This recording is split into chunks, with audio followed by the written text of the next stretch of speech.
Bienvenidos blastositos a esta cápsula de cultura pop. Y siguiendo con esta serie de rebeldes y de versus, hoy les presento nada más y nada menos que a Steve Jobs versus Bill Gates, ¿cómo no? Y aquí blastositos, híjoles, hay mucha polémica porque todo mundo, y es curioso porque no he encontrado yo ahorita una sola persona, que sí debe de haber, pero me queda claro que son las menos, que diga, me da igual.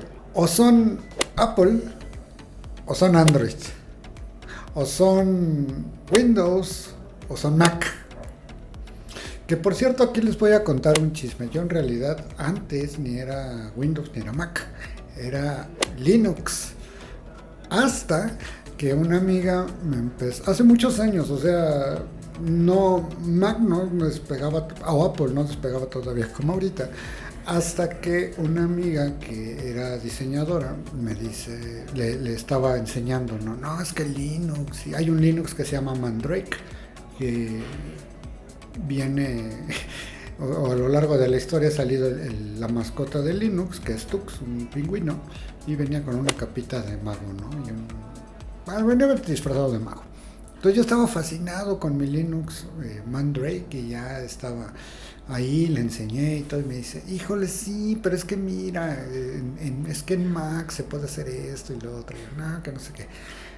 Y cuando vi su Mac dije, no inventes, esto está precioso, no puede ser. No, y me quedé de, maldito sea. Pues con mi primer sueldo de trainee en investigación clínica fui y me compré mi primera Mac. Entonces ya saben de qué equipo estoy yo. Pero bueno, aquí no hay verdades absolutas y me parece interesante hablarles un poco de... y por cierto, si han visto las historias, han visto los unboxing, entonces ya también lo intuyen. No les voy a decir uno es mejor que el otro ni nada, pero se me hace muy interesante esta batalla.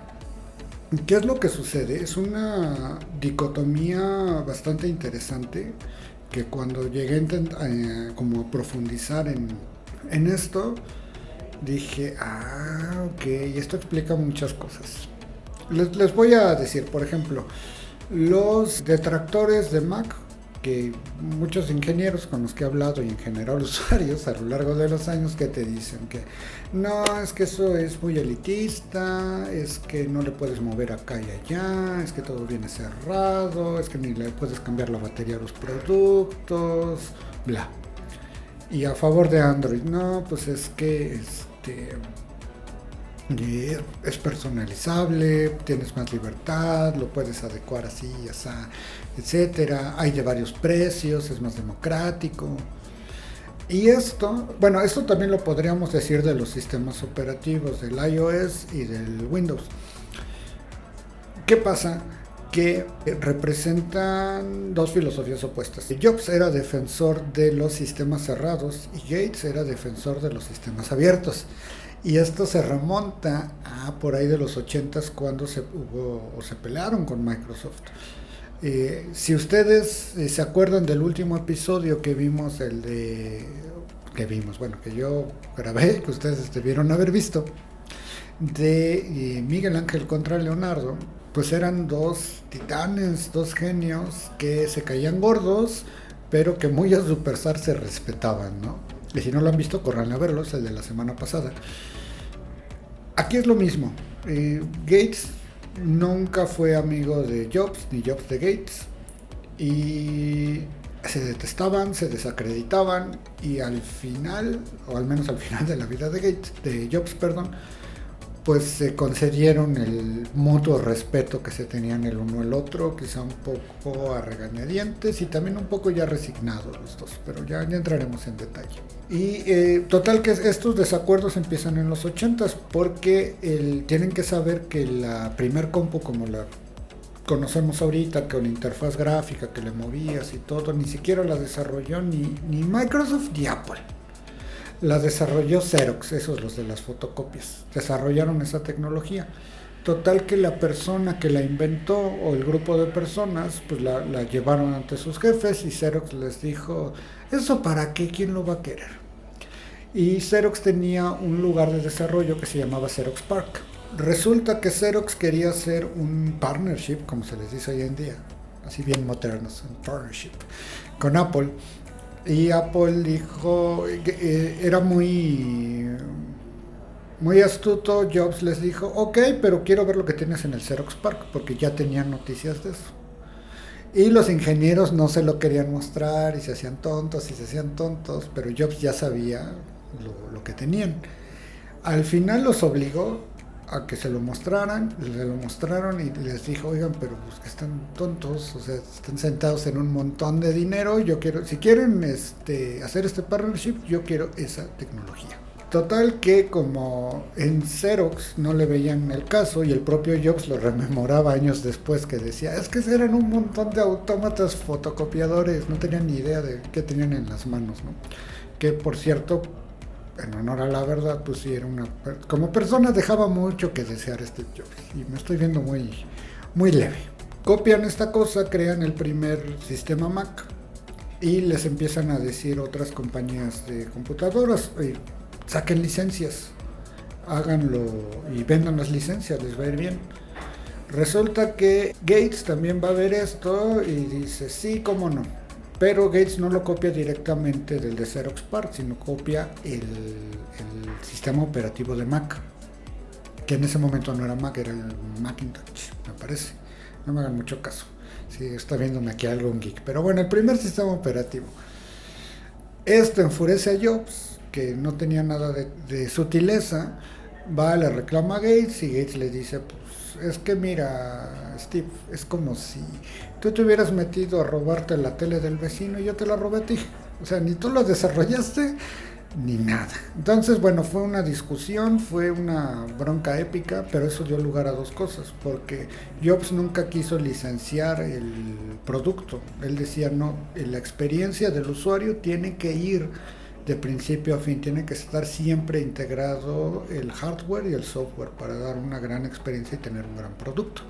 Y eso fue la filosofía de Apple por años, mientras que la filosofía abierta de Gates era, pues, vamos a licenciarlo en computadoras de diferentes rangos y que el usuario escoja. Y lo que Jobs decía es que eso solo crea porquerías, porque las baterías rinden menos, porque la experiencia no es la misma, etcétera.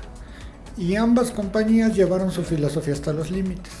Y eso se volvió a repetir cuando salió el Android. Fue una bronca tremenda de Steve Jobs contra Google, porque afirmaba que le habían copiado el sistema operativo del iPhone. Pero bueno, es la misma situación, sistemas abiertos contra sistemas cerrados. Y hay algo bien curioso, parte de lo que argumentaba Gates en un principio para desacreditar a Jobs era, no sabe programar. Gates era un programador de primera y decía, es que Steve Jobs es un super vendedor, pero no sabe programar, no sabe hacer nada. Y por su parte, Jobs pues decía de Gates es que no tiene imaginación, o sea, lo que él quiere es sacar dinero, está licenciando esto, su sistema operativo me lo copió a mis ingenieros, es una porquería y no da una.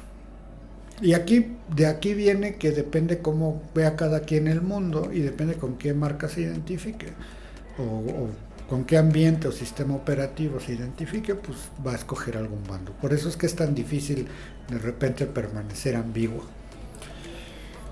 ¿Qué les puedo decir? No voy a hacer apología ni de uno ni del otro porque nunca acabaríamos. Pero es bastante interesante esto que menciona Gates. Jobs nunca aprendió a programar y sin embargo es de las personas que más han influido en la tecnología en los últimos tiempos y nos deja una gran lección. ¿Por qué? Porque nosotros nos enseñan que tenemos que ser así como los super buenazos en todo o en lo que estamos haciendo para poder destacar. Pero realmente muy pocas veces nos enseñan a delegar, a armar un gran equipo. Jobs era una persona terrible, un asco de ser humano, pero sabía armar un buen equipo, sabía, quizá no con las mejores tácticas, pero sabía extraer lo mejor de cada uno y tenía muy claro lo que quería, el producto final, el resultado. Él lo podía imaginar en su cabeza y podía llevar a su equipo a tener ese resultado, que es algo que Microsoft en realidad no tenía.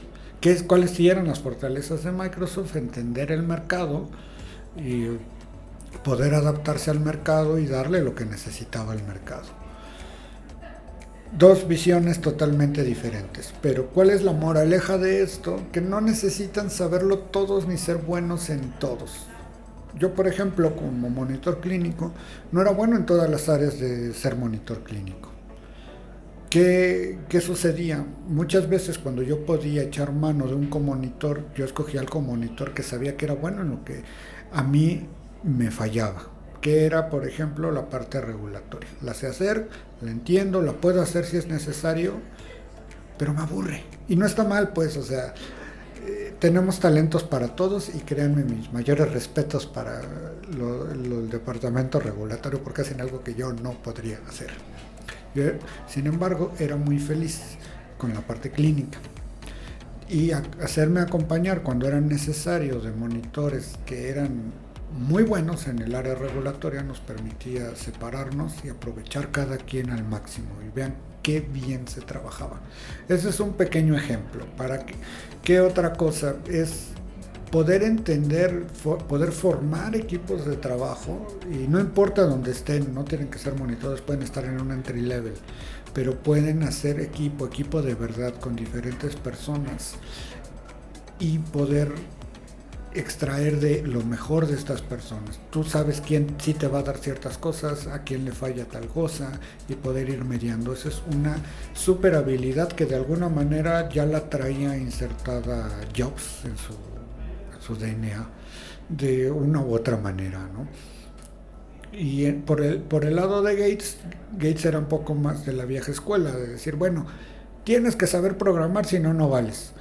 ¿Qué pasa? Al final de la vida de Jobs, cuando tiene cáncer, ya pocos meses antes de morirse, pues va y lo visita Gates y dice, no, pues ya, o sea, si atrás ya era todo de tomarlo con filosofía, ¿no? Tal cual, pues al final del día da lo mismo, o sea, seguimos caminos distintos, nos llevan a lugares distintos, pero pues ahora sí que muy a mi pesar reconozco que llegaste a transformar el mundo. Así es, blastositos. Eso es la importancia de tener liderazgo sobre las personas. Entonces es parte de la moraleja, aparte de contarles el chisme. ¿Qué pasa? Todos necesitamos el caldo de cultivo adecuado para esto. En el caso de Gates, ¿qué fue? Pues que tuvo acceso temprano a la tecnología, que tuvo todo este soporte detrás. En el caso de Jobs, algo que lo hizo definir la línea de sus productos fue la filosofía que él obtuvo en sus tiempos de hippie, porque fue así el hippie más hippie del mundo, y eso lo hizo interesarse en el budismo zen. Por eso los productos de Mac son tan limpios, por ejemplo, ¿no? Es decir, nuestro ambiente nos determina. Y algo que queremos hacer determinante para todos en investigación clínica, pues es este primer paso. Como les dije en otros episodios, abrir esa primera puerta para dejar fluir todo el talento de la gente. Y para eso descubre investigación clínica, el lugar donde vamos a mostrarles al mundo, a todos aquellos, no solo a los que están llegando por primera vez, sino a todos aquellos que ya tienen camino recorrido. Queremos mostrarles cosas nuevas, cosas para que puedan dar un primer paso y de ahí en adelante se puedan insertar o llegar a sus metas, por llamarlo de alguna manera, que pueda ser insertarte en investigación clínica o llegar a ser monitor clínico o seguir cualquier otra línea en investigación clínica, porque hace falta mucho talento, chicos, y por eso queremos hacer esto de manera libre, gratuita, y es el proyecto más ambicioso que tenemos. Nos estamos viendo en el siguiente episodio.